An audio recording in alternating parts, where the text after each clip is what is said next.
How do you stretch stiff, short pectoral muscles or pec muscles? I'm Dr. Dave Candy, and in this video, I'm going to tell you how you can stretch stiff, short pec muscles so that you can prevent or relieve shoulder pain. Now, if you find this video helpful, give it a like or thumbs up and subscribe to our channel so you can get notified of our other future videos. So first of all, why would you want to stretch stiff, short pec muscles? And the reason primarily for that is because we spend a lot of our time in America on a phone or at a computer. In fact, if you're watching this video, I bet you're doing it on one of those devices right now. We spend a lot of time with our shoulders forward like that, and that makes your chest muscles especially tight.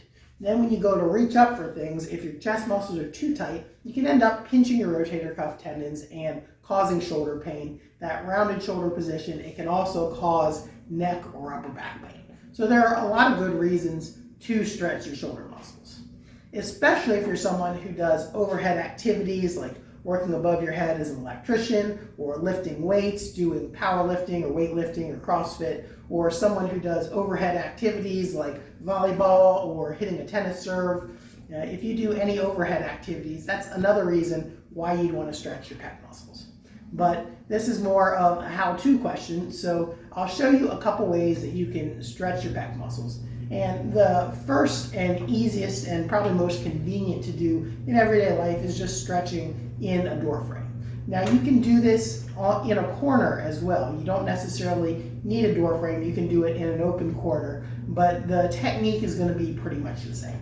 So how you do that is you'll take your arms and put them up at 90 degrees, and you'll put them on the door frame. Now you do want your elbows as best as possible to try to get flat on the door frame. If you've got really stiff chest muscles already, or you have some shoulder pain, you may not be able to get them there comfortably, and don't do it at the sake of causing pain. If you can only get your hands on and your elbows are a little bit off the door frame, then that's okay. But ideally, in the ideal world, you would want to get your elbows flat up so that your forearms are on the door frame or on the sides of the wall if you're doing this in a corner.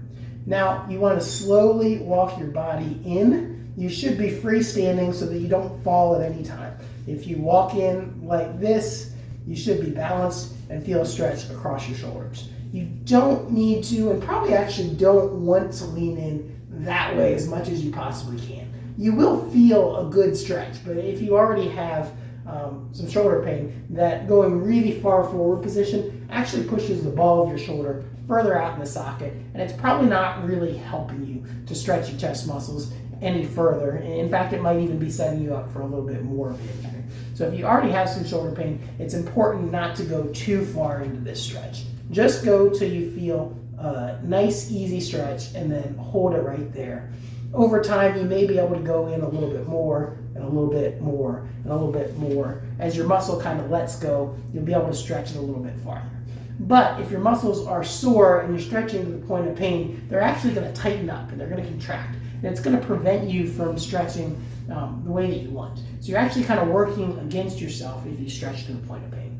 So again, arms up on the door frame, elbows flat. Just take small steps in until you feel a very slight stretch across your chest and shoulders, and then hold it there for about 30 seconds to a minute. It should be a comfortable enough stretch that you can hold it reasonably for that period of time. If you can't, if it feels too intense and you start to get pain before then, just back it off a little bit so you can get a low intensity but longer duration stretch. So that's stretch number one. Stretch number two is using a foam roller. And what you'll do is you'll lay down on the foam roller. You'll put the foam roller right between your shoulder blades lying on the ground, and put your arms backwards like this. And you're just going to kind of let your shoulders fall out and let your shoulder blades kind of wrap around that foam roller. Then let the elbows kind of drop back onto the foam roller, and externally rotate your shoulders or move your hands backwards as much as you feel comfortable going. And so that's how you would stretch your pec muscles on a foam roller. Now, if you found this video helpful, give it a like or thumbs up and subscribe to our channel so you can get notified of our other future videos. And if you do need some help for neck or shoulder pain, then give us a call at More for Life and we'd be happy to help. Thanks for listening and have a great day.